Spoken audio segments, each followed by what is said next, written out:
Evangelho de João, capítulo 9. Queridos, nós estamos aí, como eu disse, encerrando o capítulo 9. Nós leremos aí dos versos 35 ao 41. Abra aí a sua Bíblia, vamos acompanhar a leitura do texto bíblico. Podemos ler?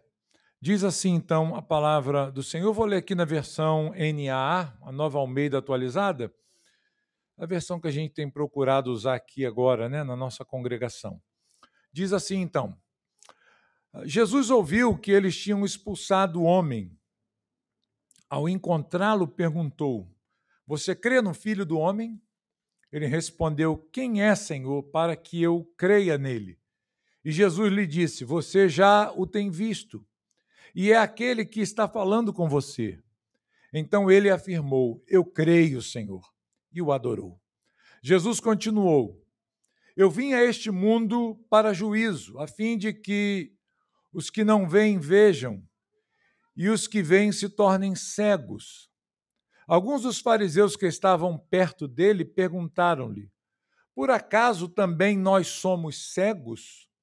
Jesus respondeu: Se vocês fossem cegos, não teriam pecado algum.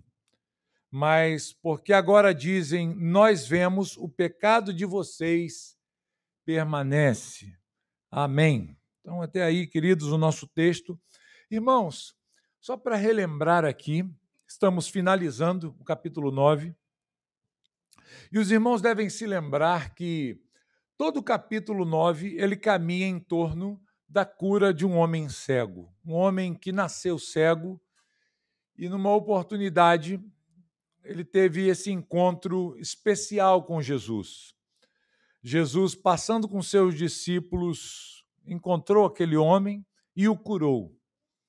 Ele foi até o tanque para se lavar e, quando ele cumpre esse mandamento do Senhor, essa ordenança do Senhor, ele volta dali enxergando. Nós temos visto aí ao longo dos domingos que ficaram para trás tudo aquilo que o texto, o capítulo 9, tem nos ensinado sobre a história desse homem que fora cego e curado pelo Senhor de forma tão maravilhosa. Não é? E nós vimos e falamos com os irmãos que uma característica desse capítulo, do capítulo 9, são as perguntas que estão presentes em todo o capítulo. Ele caminha, o texto, o capítulo caminha em forma de perguntas, de conversas. Nós vimos a primeira conversa, ou a primeira pergunta, que é feita pelos discípulos a Jesus. Jesus ouve dos seus discípulos a seguinte pergunta: Mestre, quem pecou, ele ou seus pais, para que nascesse cego? E a resposta de Jesus surpreende os discípulos, dizendo: nem ele pecou, nem os seus pais, mas isso acontece para que se manifestem nele as obras de Deus. E daí nós tiramos o título de todos os sermões que nós estamos pregando ao longo do capítulo 9, que é Cego para a Glória de Deus.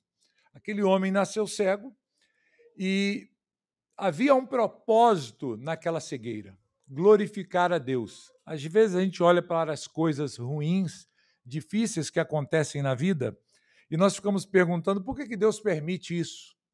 Por que tanta coisa ruim acontece? Talvez você tenha passado por situações difíceis e você já tenha feito essa pergunta: Deus, por quê?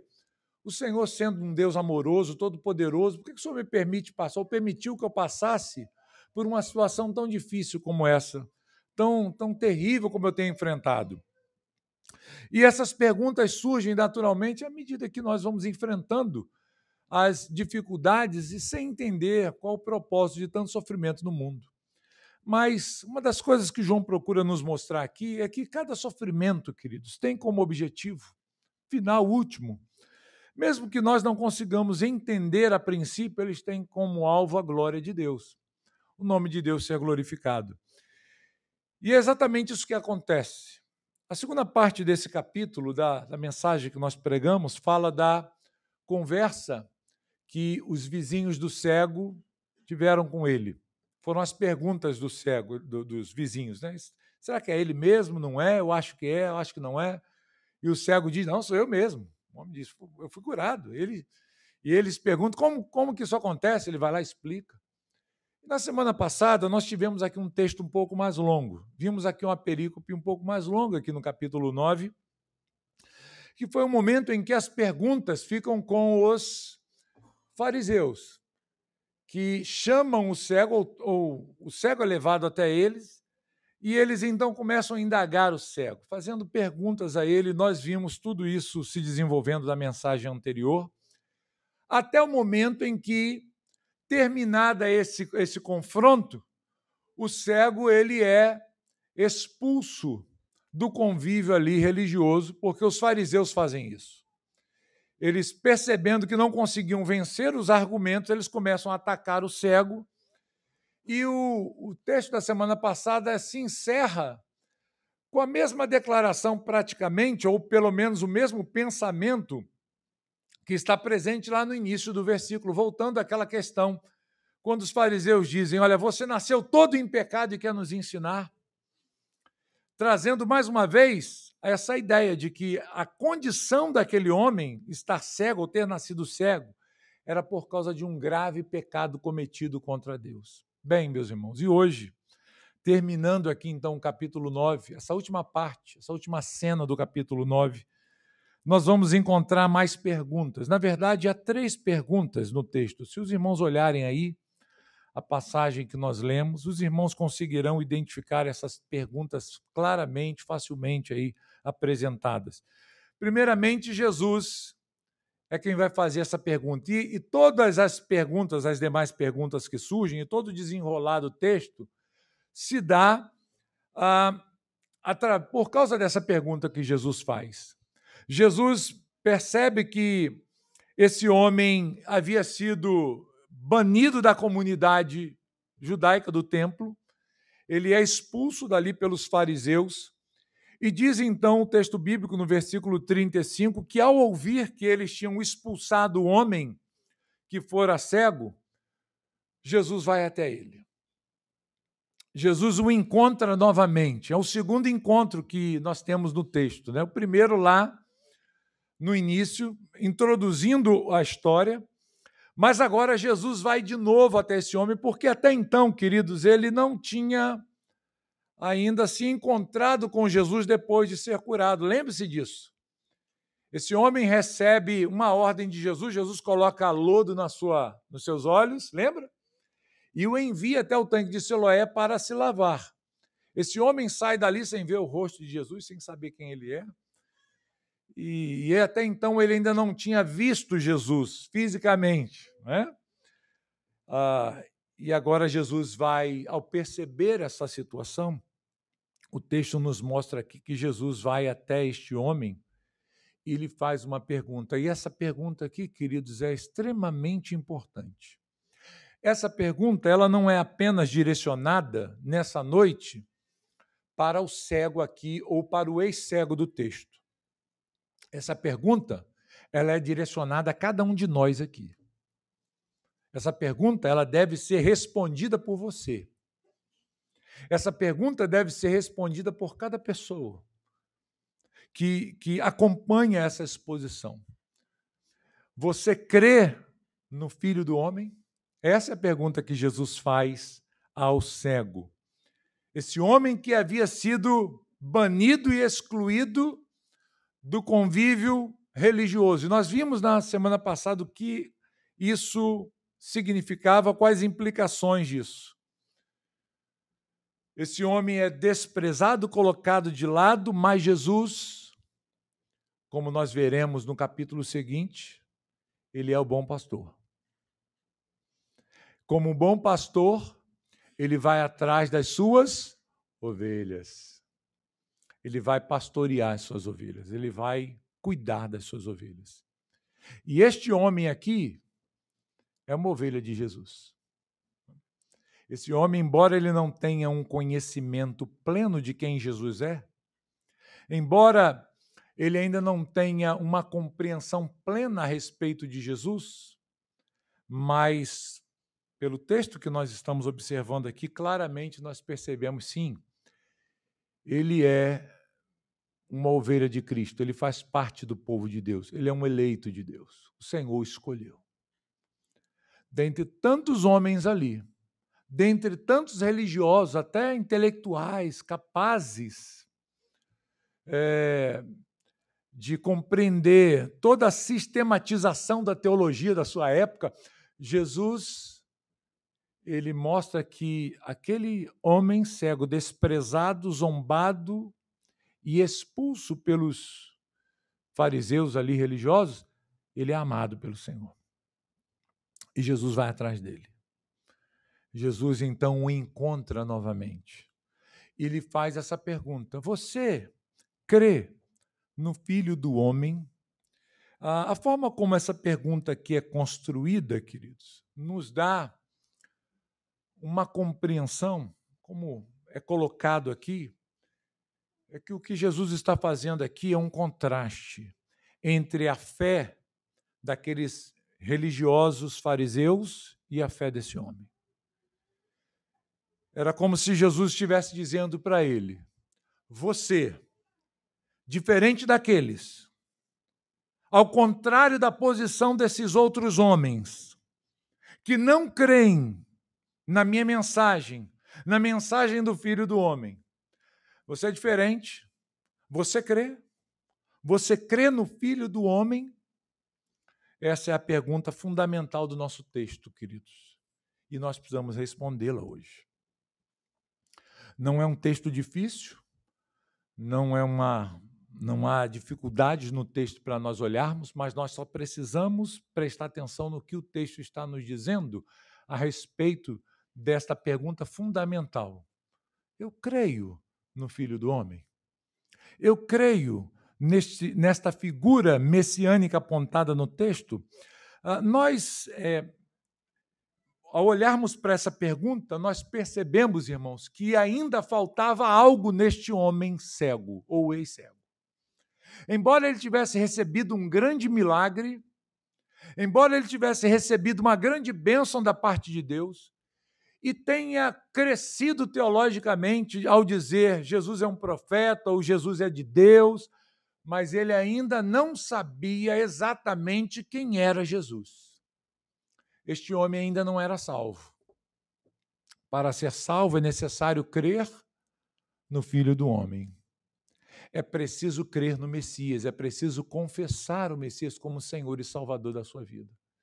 E até então esse homem, embora tivesse uma compreensão bonita, correta, mesmo que ainda incompleta a respeito de Jesus, o milagre ainda não é pleno na vida dele. Nós estamos aqui diante de 2 milagres de Jesus. É claro que a ênfase aqui é a cura da cegueira física, mas há um outro milagre aqui no texto. Que milagre é esse? É a salvação desse homem, gente. É a regeneração do seu coração. É esse homem chegando à fé na pessoa de Cristo Jesus e sendo salvo. Esse é o maior milagre. Nós não podemos desconsiderar, é claro, o milagre da cegueira sendo lançada fora. Mas o maior milagre aqui, queridos, é esse coração sendo transformado. É a cegueira espiritual indo embora. E é uma compreensão maior a respeito de quem Jesus é. De maneira que Jesus volta até este homem porque ele sabia que não era suficiente apenas ou somente, como se fosse pouca coisa, mais uma vez, curá-lo de uma cegueira física. Qualquer um aqui que nascesse nessa condição de cego e fosse curado por Jesus, estaria dando saltos de alegria, dizendo: olha, obrigado, eu estou feliz demais com o milagre que eu recebi. Mas isso não é tudo. Nós não podemos nos satisfazer apenas com bênçãos materiais ou físicas. Nossos olhos devem estar apontados para um milagre que ocorre aqui dentro de nós. E Jesus tinha o objetivo de salvar aquele homem.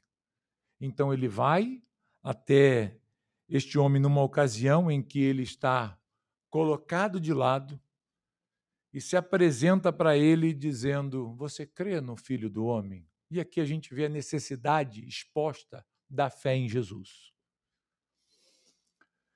porque, como o texto nos mostra e nós aprendemos, não há algo mais importante para o homem do que a salvação da sua alma, dessa experiência de salvação com Jesus. E isso só acontece por meio da fé na pessoa de Cristo, crendo em Jesus. E ele então pergunta isso. Agora, o que significa essa expressão, filho do homem? Porque Jesus faz essa pergunta para ele, né? Mostra a necessidade de crer e ele mostra a necessidade de crer em alguém. E esse alguém aqui, ele é chamado, ele recebe esse título, filho do homem. É interessante, irmãos, nós apontarmos para isso aqui, porque essa expressão aparece no Novo Testamento mais de 80 vezes. Ela é uma expressão que se repete várias vezes, ela é importante. É um título que é dado à pessoa de Jesus. Ele vai se repetir só no Evangelho de João, dependendo da construção de cada versículo, repetição, pelo menos 11 vezes. Isso é recorrente no Evangelho de João. Nós já passamos por várias vezes por uma expressão semelhante a essa. E isso aponta para uma realidade que, talvez, para nós hoje, 2000 anos depois, separados pelo tempo, separados geograficamente do local Israel, separados da cultura judaica, para nós, às vezes, pode parecer estranho essa expressão. Mas, para um judeu, queridos, essa expressão era muito clara. Ela estava muito presente e marcada na cultura judaica. É uma expressão que a sua principal referência está no livro de Daniel. E se os irmãos puderem olhar aí, eu convidá-los a abrir e saírem um pouquinho de João, deixa marcado aí o texto. Mas nós olhemos lá para o profeta Daniel, no capítulo 7, e nós veremos de onde essa expressão sai, para que possamos entender. O próprio Jesus, ele gostava de usar esse título para ele mesmo. E aqui ele está exatamente falando de si mesmo como filho do homem, ou filho de Deus, em algumas versões, em alguns manuscritos aparece assim, né? Daniel 7, versículo 13 e verso 14 diz: eu estava olhando nas minhas visões da noite, e eis que vinha com as nuvens do céu alguém como um filho do homem. Ele se dirigiu ao ancião de dias e o fizeram chegar até ele. Foi-lhe dado o domínio, a glória e o reino, para que todas as pessoas de todos os povos, nações e línguas o servissem. O seu domínio é domínio eterno, que não passará, e o seu reino jamais será destruído. Aqui Daniel, ele descreve uma visão do Filho do Homem recebendo autoridade e um reino que é eterno. É uma referência clara ao Messias. Na mente de todo judeu, a expressão Filho do Homem, ou esse título, estava diretamente ligado ao próprio Deus, ao Messias enviado da parte de Deus. Então, os judeus do primeiro século aqui, eles aguardavam por um Messias ansiosamente, que, primeiro, derrotaria os seus inimigos, os inimigos da nação, e aqui no caso era Roma, né? Era o Império Romano. Eles ansiavam por isso. Quando o Messias aparecer, quando o Filho do Homem aparecer, nós venceremos os nossos inimigos. Ele também restauraria a justiça e a adoração verdadeira a Deus. Essa era a expectativa. Cada judeu, com o Filho do Homem, com essa manifestação do Filho do Homem, esperava que a justiça fosse estabelecida, a adoração, o culto pudesse ser restaurado, oferecido de forma verdadeira a Deus. E havia também uma terceira expectativa. Era desejado por eles e crido assim que o Messias, quando se manifestasse, quando ele viesse para o seu povo, ele estabeleceria um reino terreno visível e glorioso. Então, dentro da expectativa messiânica, essas três realidades estavam presentes na cabeça de todo judeu. Eles esperavam o Salvador deles. Eles esperavam o Messias glorioso.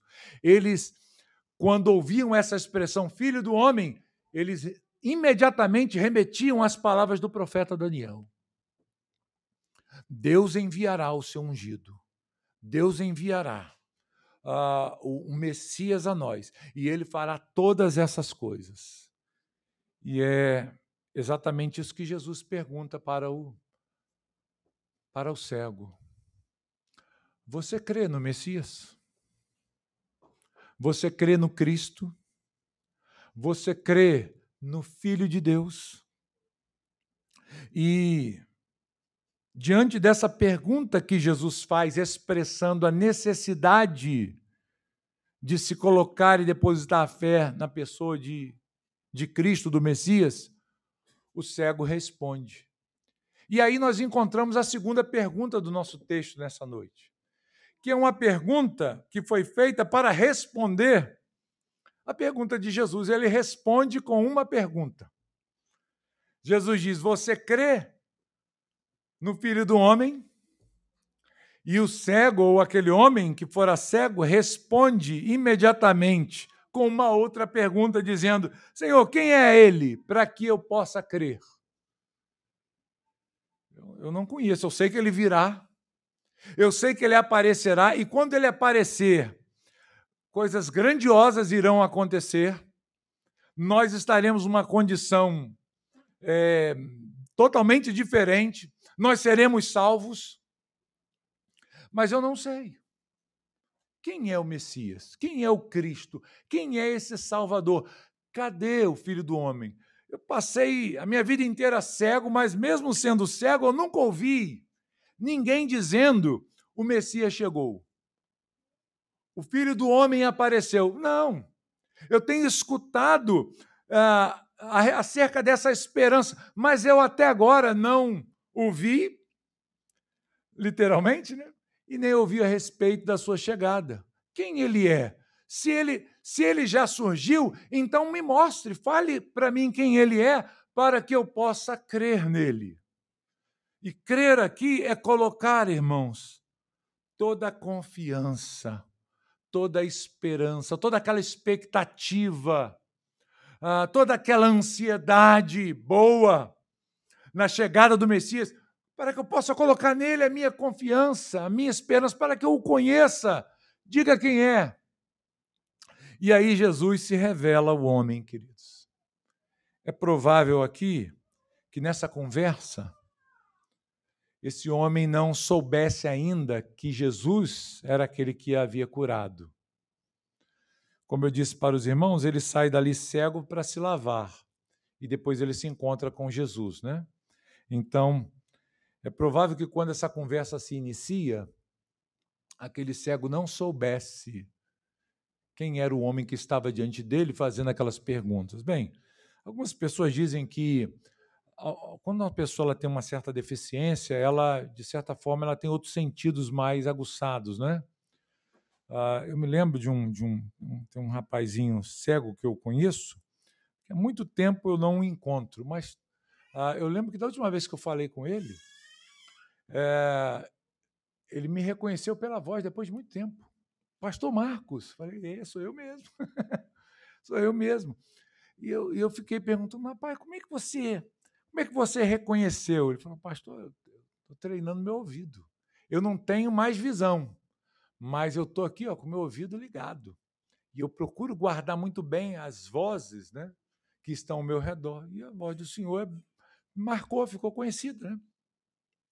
E eu consegui reconhecer de primeira. Falei, poxa vida, legal, né?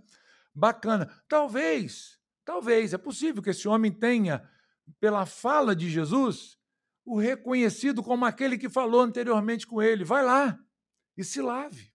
Mas o texto não diz isso, então não dá para a gente afirmar, né? É provável que esse homem esteja ali estando diante de Jesus, ele está talvez sem saber do que se trata.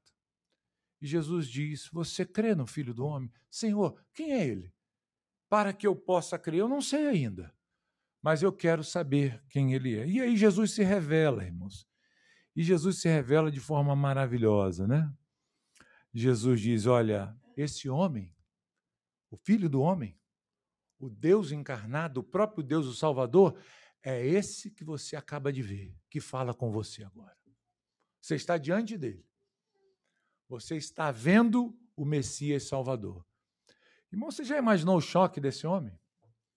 De poder ter essa visão maravilhosa do Salvador, que se manifestou para curá-lo.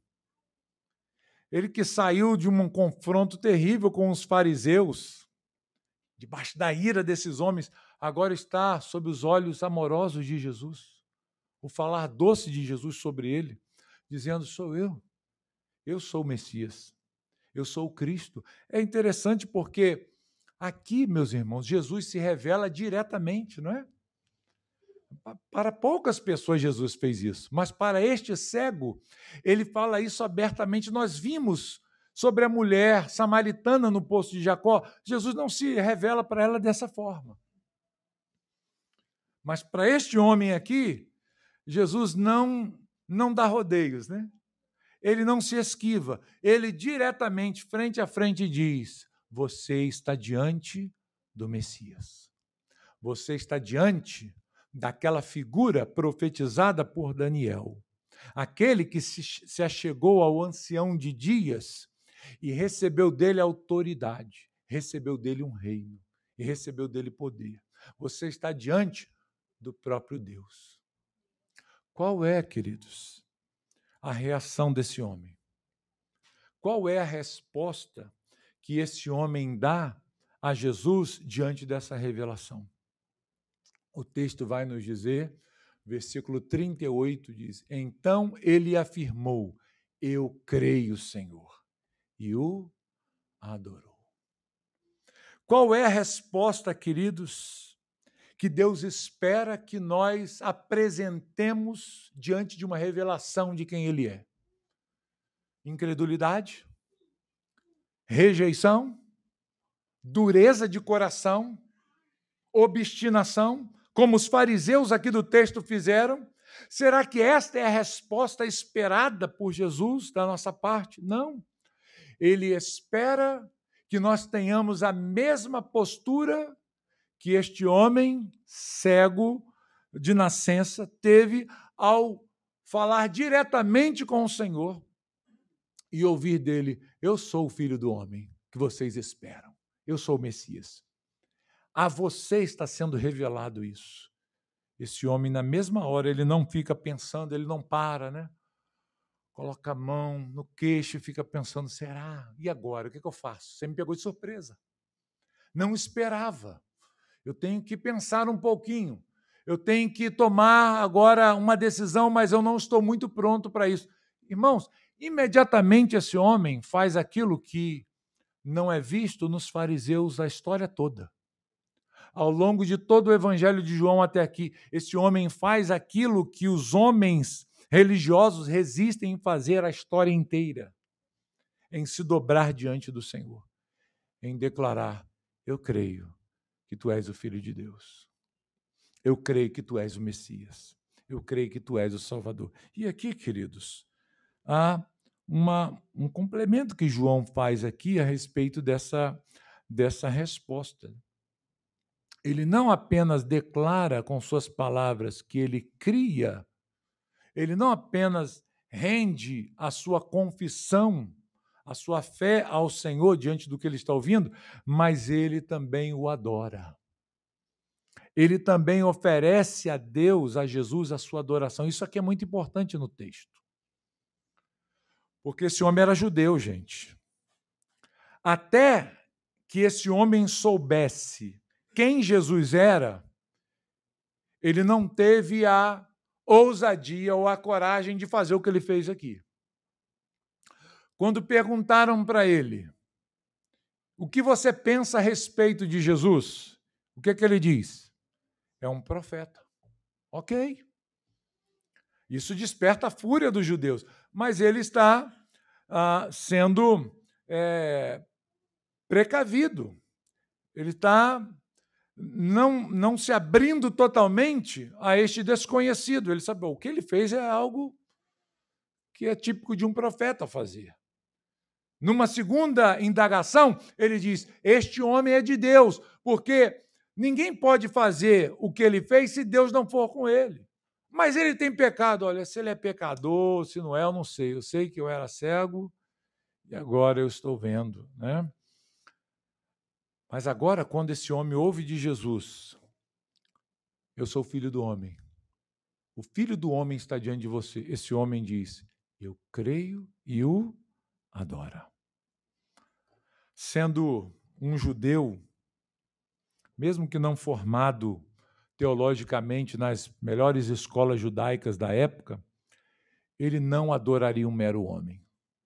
Ele era inteligente o suficiente para não se prostrar diante de uma pessoa. Se ele não reconhecesse que aquele homem que estava diante dele era o próprio Deus. Este é o homem que me curou. Este é o homem que fez tal coisa. E eu ouvi dele, diretamente de sua boca: eu sou filho do homem. Como resistir a essas palavras, irmãos? E então ele se prostra e ele adora a Jesus. Não meramente por aquilo que ele fez, a cura, mas por quem ele era. É claro que o coração desse homem estava grato a Jesus pela cura, mas ele conseguiu enxergar, ele viu, ele percebeu, seus olhos espirituais foram abertos também. Não apenas os olhos físicos, mas os olhos do coração. Foram abertos para compreender que diante dele estava o próprio Deus. E diante do próprio Deus, o que nós fazemos, meus amados? Qual é a atitude correta que nós devemos tomar diante de Deus, diante da presença de Deus? Nós devemos nos render a Ele. Nós devemos nos prostrar. Nós devemos reconhecer quem Ele é e adorá-lo. É isso que é esperado. E Ele faz exatamente isso diante de Jesus, quando Jesus se revela a ele. E aí Jesus explica, diante dessa atitude e diante daquilo que os outros fariseus, então, não fizeram, ele vai explicar a sua missão. Se os irmãos olharem os versos seguintes aí, verso 39, ele vai colocar, não sei se é possível projetar aí, irmãos. Jesus continuou: eu vim a este mundo para juízo, a fim de que os que não veem, vejam, e os que veem se tornem cegos. Onde a gente já viu algo parecido com isso, irmãos? Onde nós encontramos algo assim? Jesus está aqui explicando a sua missão, ele está explicando esse milagre, né? E aqui vai ser formado o ambiente da terceira pergunta que nós vamos encontrar, que é a pergunta dos fariseus. Diante dessa declaração, os fariseus vão dizer: por acaso você está dizendo que nós somos cegos? E Jesus disse: é isso mesmo. Se vocês não fossem cegos, o pecado vocês não teriam, ou estariam desculpados, né, dessa realidade. Mas porque vocês dizem nós vemos, e vocês obstinadamente desprezam, desdenham do Filho de Deus, então o pecado de vocês subsiste e vocês perecerão. Então Jesus diz: olha, eu vim a esse mundo para isso, para trazer esse juízo. E isso aqui, queridos, ele já é visto em alguns textos da Bíblia. Se os irmãos olharem Isaías, capítulo 6, queria convidá-los aí ao texto, Isaías 6. Olha o que Isaías profetizou nos versículos 9 e 10. Então ele disse, acharam? Vai e diga a este povo: ouçam, mas sem entender. Vejam, mas sem perceber. Torne insensível o coração deste povo. Endureça-lhes os ouvidos e feche os olhos deles, para que não venham a ver com os olhos, ouvir com os ouvidos e entender com o coração, e se convertam e sejam curados. Notem, queridos, que Isaías está falando de Israel. E é exatamente isso que está acontecendo. Jesus esteve diante deles. Mas o coração desses homens estava tão endurecido, tão cego, que eles não conseguiam perceber essa realidade. Embora estivessem envolvidos com a teologia e as regras do culto da adoração, o coração desses homens era perverso, eram cegos. Quem os cegou? A Bíblia diz, o Senhor tornou esses corações endurecidos e cegos, não conseguiam ver. Eles estavam diante do Messias, gente. Eles estavam diante do próprio Deus, mas eles não conseguiam ver. Eles tinham as Escrituras em suas mãos. Eles tinham o próprio Messias diante deles. Mas ainda assim, como é que eles estavam? Cegos. O coração deles foi tornado endurecido para que não pudessem crer. Para que não tivessem essa experiência salvífica. No próprio profeta Isaías, se os irmãos olharem o capítulo 42, falando a respeito do servo, e aqui servo não é a referência a Jesus, mas é Israel mesmo, é a nação. O texto diz no verso 19, quem é tão cego como o meu servo e tão surdo como o meu mensageiro a quem envio? Quem é tão cego como o meu amigo e tão cego como o servo do Senhor? Israel era assim. Coração cego. Olhos fechados. E a grande ironia desse texto, queridos, do capítulo 9 de João, é que um cego, fisicamente cego, ele consegue enxergar mais do que religiosos que não tinham essa deficiência física. A pior cegueira, eu disse para os irmãos, é aquela que está presente no coração. É um coração em trevas, um coração tomado pela incredulidade. Vejam Marcos, capítulo 4. Nós já estamos terminando, irmãos. Eu não quero cansá-los. Marcos, capítulo 4, versículo 10 a 12. Nós vemos esse mesmo conceito sendo apresentado por Jesus. Vocês acharam? Marcos, capítulo 4, verso 10. Quando Jesus ficou só, os que estavam junto dele com os 12 começaram a fazer perguntas a respeito das parábolas.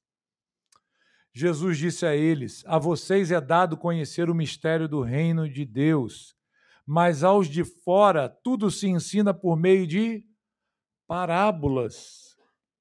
Qual o propósito disso? Versículo 12 ele diz, para que vendo vejam e não percebam, ouvindo ouçam e não entendam, para que não venham a converter-se e sejam perdoados. É aquilo que Isaías havia profetizado, né? Jesus contava parábolas, e algumas parábolas de Jesus não eram compreendidas. E em casa, os discípulos e os demais perguntaram, Jesus, olha, nós não entendemos muita coisa, e nós queremos saber, por que o senhor fala em parábolas? Fale de forma mais clara. Hoje em dia, uma das regras da comunicação é essa, né? Você procurar ser o mais claro possível. Evitar os desvios, né? Ser menos prolixo. A gente tenta, né? Mas olha que é difícil. E os discípulos não falando, Jesus, fale abertamente, fale mais claramente para que todos possam entender. E Jesus diz, para vocês, a gente fala assim, para que vocês entendam. Mas para eles, não. Ué, qual o sentido de Jesus não querer que essas pessoas ouçam e entendam? Por que isso? Jesus não quer salvar todo mundo? Ele não quer que todo mundo se converta? Ele não quer que todo mundo seja salvo? Ora, é uma incoerência isso aqui. Ô, Jesus, você está errado. Jesus, você está errado. Isso que você falou aí, a gente não concorda, não. Tem que falar mesmo, para que todo mundo entenda. Jesus está falando, não. É para que eles fiquem sem entender mesmo. Para que o juízo caia sobre eles. Para que se cumpra neles os propósitos de Deus. Eu sei que isso dá um nó na cabeça de muita gente, né, irmãos? Mas nós devemos entender, como diz o título da mensagem, cego para a glória de Deus. Tudo tem como objetivo a glória de Deus. Esse homem era um escolhido do Senhor. Deus havia determinado, predestinado esse homem para a vida. E o encontrou no meio da sua cegueira e revelou-se a ele. E ele que nascera cego, ao ouvir da boca de Jesus, eu sou o Messias, o que ele faz? Eu creio se prostra e adora. Você já imaginou os fariseus olhando essa cena? Porque eles estão aqui. Estão ou não estão? Eles estão na cena. Eles estão na cena porque, ao fazer isso, Jesus explica: eu vim ao mundo por esse motivo, para que aqueles que são cegos possam ver, e os que veem fiquem cada vez mais cegos. E aí os fariseus, vendo isso, essa cena de adoração, talvez dizendo no coração: olha lá o herege, olha lá o idólatra, adorando o homem. Por isso que ele nasceu cego, né? É porque é um idólatra. Esses homens que nasceram com a visão perfeita, que foram tomados por ensinamentos a vida inteira, estavam duros de coração. Como pode, gente? Como pode uma pessoa ser formada e criada no meio dos livros da religião e ainda assim se endurecer ao ponto de rilhar os dentes contra Jesus quando ele proclamava que ele era o Filho de Deus? E um homem cego disse: eu creio e o adoro. Por que isso, irmãos? Porque Deus o escolheu para a vida eterna. Meus irmãos, o que João procura destacar aqui nesse texto é exatamente isso. Que Jesus não está interessado apenas na cura física desse homem, mas na cura da sua alma por completa, a sua libertação do pecado. Eu queria dizer para os irmãos, essa é a maior bênção que a gente pode ter. O maior milagre, a maior bênção que você pode desejar da parte de Deus, não é que Deus te abençoe financeiramente, materialmente, cure, te dê isso, aquilo outro, mas que você seja salvo, que você o conheça como verdadeiro Salvador. É a libertação da escuridão do pecado. O texto quer nos mostrar exatamente isso, que Jesus ele é soberano para trazer da cegueira, não só física, mas espiritual, um coração que está em trevas, e trazê-lo para a luz. E que a nossa reação diante dessa manifestação do Senhor é se dobrar diante dele em adoração. Há muitas pessoas que veem milagres, mas continuam duros de coração, não tem? Eu falei isso aqui para os irmãos, né? Quantas pessoas acham que se Deus fizer milagre, as pessoas vão crer? Irmãos, quantos milagres Jesus fez e não creram? Isso não é garantia alguma. Isso não significa nada, porque ainda assim as pessoas podem permanecer na incredulidade. O que João tem em mente aqui, a preocupação, o desejo de João é mostrar quem Jesus é. E Jesus é Deus. João encerra aqui esse trecho, capítulo 9, nos mostrando isso. Respondendo a essa pergunta: Jesus é Deus. E ele, sendo Deus, ele deve ser adorado por cada um de nós aqui. Eu quero encerrar fazendo para você a mesma pergunta que Jesus fez para aquele cego. Você crê no Filho do Homem? Você já creu no Filho do Homem? Você já confessou como Senhor e Salvador da sua vida? Que Deus possa nos abençoar e abrir os olhos daqueles que ainda estão cegos e tomados pela incredulidade em seus corações. Nós vamos orar.